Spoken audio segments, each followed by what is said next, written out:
않는 경제 갈등으로 증시에도 긴장 수위가 높아지고 있습니다.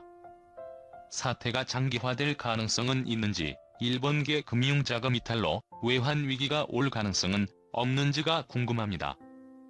아울러 국내 증시에 업종별로 미칠 영향과 투자 전략에 대해 듣고 싶습니다. 수출 규제를 둘러싼 한일 갈등은 장기화될 가능성이 있다.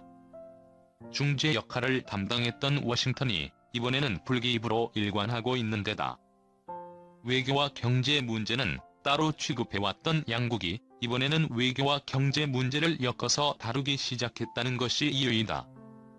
예를 들면 일본은 기본적으로 자원 빈국이라 수출입에 있어 타국과 긴장 관계를 유도하지 않는다는 것이 오랜 원칙이었는데 21일 참의원 선거를 앞두고 핵심 소재를 외교적 무기로 삼았다.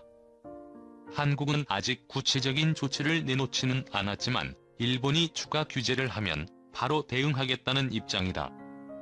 다만 일각에서는 일본계 자금 이탈 가능성을 언급하고 있는데 단기 차입 비중이 크게 감소한 데다 전체 금융사 차입 및 단기 차입에서 일본계 자금이 차지하는 비중이 과거보다 큰 폭으로 감소해 영향은 크지 않을 것으로 본다. 2018년 기준 일본계 국내 자금 유입 규모는 총 611억 달러이며 국내에 유입된 외국계 자금의 8.1%를 차지하고 있다. 일본 단기 차입금은 114억 달러로 전체 해외 단기 차입금의 7.7% 수준이다. 이는 과거에 비해 크게 감소한 수치다.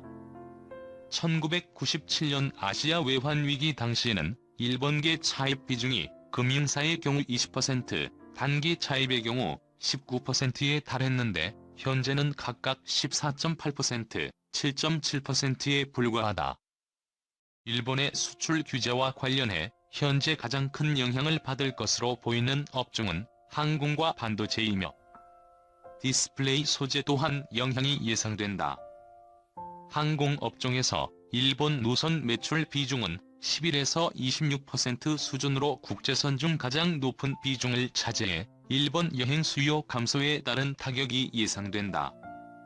반도체의 경우 일본 수입 의존도가 높은 소재들이 국산품으로 대체가 어려워 공급을 받지 못할 시생산에 차질이 생길 것으로 보인다.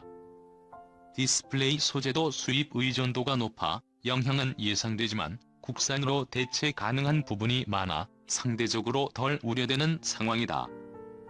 만약 한일 양국이 합의에 도달하지 못하고 일본이 추가적인 수출 규제를 시행할 경우 자동차, 음식료, 유통업종의 영향이 일부 확대될 것으로 보인다.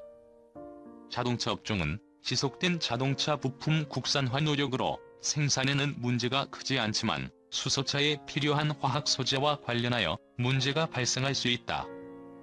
음식료 및 유통업종은 롯데 계열사들이 일본 기업들과 설립한 합작법인에 대한 지분법 인식에 의해 실적에 단기적으로 부정적인 영향이 예상된다. 반면 철강은 일본 수입품에 대한 대체 수요로 일부 수혜를 입을 수 있을 것으로 보인다.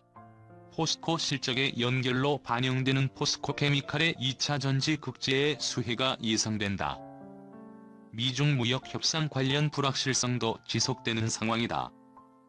오는 2020년 대선을 감안해 도널드 트럼프 미국 대통령이 스몰딜을 노릴 가능성이 높으나 시진핑 중국 국가주석이 최근 강경 대응하며 불확실성이 상승하고 있다는 게 김 연구원의 설명이다. 일본과의 불편한 관계가 국내 증시에 영향을 미치고 있다.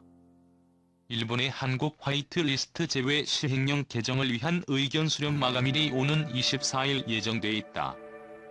일본은 기존 반도체 핵심 소재 세계 품목 수출 심사 강화 외에 반도체 부품, 수소차, 기계업종 관련 소재를 수출 심사 강화 품목에 추가하거나 한국을 화이트리스트에서 제외해 포괄 허가 대상인 약 857개 품목에 대해 각각 허가를 취득하도록 변경할 수 있다. 김 연구원은 일본이 수출 심사 강화 품목을 추가하거나 한국을 화이트리스트에서 제외할 경우 가장 우려되는 부분은 경제 보복의 상시화 가능성이라며 기본적으로 화이트리스트 분리 목적이 자국 기업의 수출 납기 단축 지원이라는 점에서 주요 핵심 소재의 통관 지연, 물량 축소 등으로 한국 제조업의 일시적 생산 차질, 수출품의 납기 지연, 단가 상승 등이 우려된다고